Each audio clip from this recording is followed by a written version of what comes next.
ठीक है, शास्त्रों का पढ़ना अच्छा है, ना पढ़ने से अच्छा है, लेकिन यदि शास्त्रों का मनन करके आपने जीवन में नहीं उतारा तो शास्त्र अभ्यास का मतलब क्या हुआ? शास्त्रों के स्वाध्याय का फल क्या हुआ? अगर तुम्हारी वासना नष्ट नहीं हुई तो शास्त्र स्वाध्याय सत्संग किस काम में आया? मरने के पश्चात तो कुत्ता बिल्ली भी मुक्त हो जाते हैं शरीर और शरीर की वासनाओं से। साधक तो वही जो जीते जी मर जाए, जीते जी वासना को मिटा दे, जीते जी परम पद में स्थित हो जाए, वही साधक है। यह विषय की महान शक्ति बड़े बड़े ज्ञानी भक्त और विद्वान को भी भ्रष्ट कर देती है, इसलिए सावधान रहना। कभी अभिमान मत कर लेना कि मेरा विषय क्या बिगाड़ सकता है। बड़े बड़े ज्ञानी विज्ञानियों को भी देखो, मछली के मैथुन को देख के महाराज जल समाधि में बैठे हुए, जल को स्तंभित करके वहां समाधि में बैठे हुए महाराज सौभरी जी मानधाता महाराज के 50 पुत्रियों से ब्याह किया। बहुत सावधान रहने। बाबा कह रहे हैं ये विषय की शक्ति महान है, ये ज्ञानी भक्त और विद्वान सभी के हृदय में क्षोभ पैदा कर देती है। सावधान रहो, विषय का सानिध्य ही बर्दाश्त मत करो, विषयों का सानिध्य ही बर्दाश्त मत करो, कभी भी भ्रष्ट हो सकते हो। विषय चिंतन मत स्वीकार करो, जो इंद्रियारामी है, विषयी है, ऐसों का संग त्याग कर दो, अनासक्त रहो। मैं सिद्धांत की बात कहता हूं, तुम विषय से कभी हारना नहीं, हर वक्त विषय पर विजय पाने के लिए उत्साहित रहो। गिर भी जाओ तो भी खड़े होकर के वीर बनो, उसे जीतो।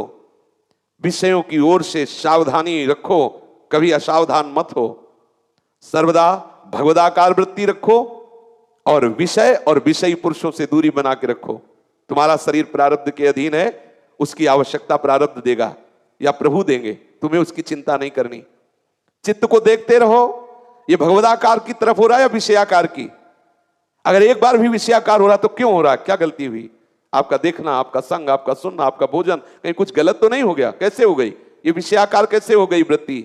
विषय का स्फुरना होना बात अलग है, विषयाकार कैसे हो गई? आप सुधार करो। एक मन है, ये जब भगवदाकार हो जाएगा तभी आपकी पूर्णता होगी, तभी आपकी सिद्धि होगी। यही साधु की शोभा है, विषय त्याग, विषय संग त्याग, विषय चिंतन त्याग। आहा, कैसे ये शोभा है साधु की, विषय त्याग, विषय संग त्याग, विषय चिंतन त्याग। संपूर्ण इंद्रियों का राग बिना भगवद उपासना के नष्ट नहीं होता। देखो, अभ्यास का प्रभाव देखो, भाव का प्रभाव देखो। जवान बहन समीप होने पर भी काम वासना नहीं उत्पन्न होती। देखो, अभ्यास और भाव, अभ्यास और भाव। जवान बहन पास है लेकिन काम भावना उत्पन्न नहीं होगी। और तुम साधक हो, तुम किसी भी माई बहन को देख करके कामासक्त हो जाते हो। कैसा तुम्हारा अभ्यास, कैसा तुम्हारा भाव? बहन या पुत्री भाव में इतना भाव है कि काम नहीं आने देता। तुम्हारा भगवत भाव है ऐसा जो काम आ गया, भगवत भाव है ऐसा कि तुम वहां काम दृष्टि से देख लिए। निष्ठा नहीं है, निष्ठा बनाओ।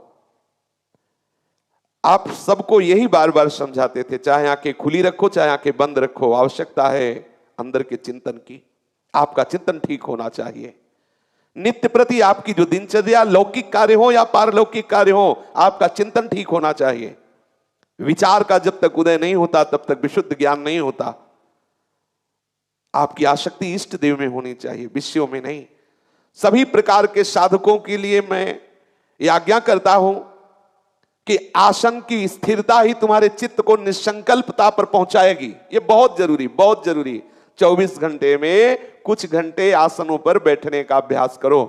सुखासन में, पद्मासन में, सिद्धासन में शांत बैठ करके अपने इष्ट का मंत्र, इष्ट का नाम, इष्ट के रूप का चिंतन करने का अभ्यास। देखो, नौजवान साधक हो, आप बैठ सकते हो आराम से। सही दर्द कर रहा उस समय असंग होइए, उसी समय भावना कीजिए मैं शरीर नहीं हूं, ये दर्द एक भ्रम है, ये मेरे में नहीं है। धीरे धीरे धीरे धीरे आप देखोगे वो चिंतन खत्म हो जाएगा दर्द का, और आप इष्टाकार, मंत्राकार, भगवदाकार होने लगेंगे। और जब होने लगेंगे तो ऐसा स्वाद मिलेगा, फिर कहना नहीं, फिर तो चलते फिरते भगवदाकार रहेंगे।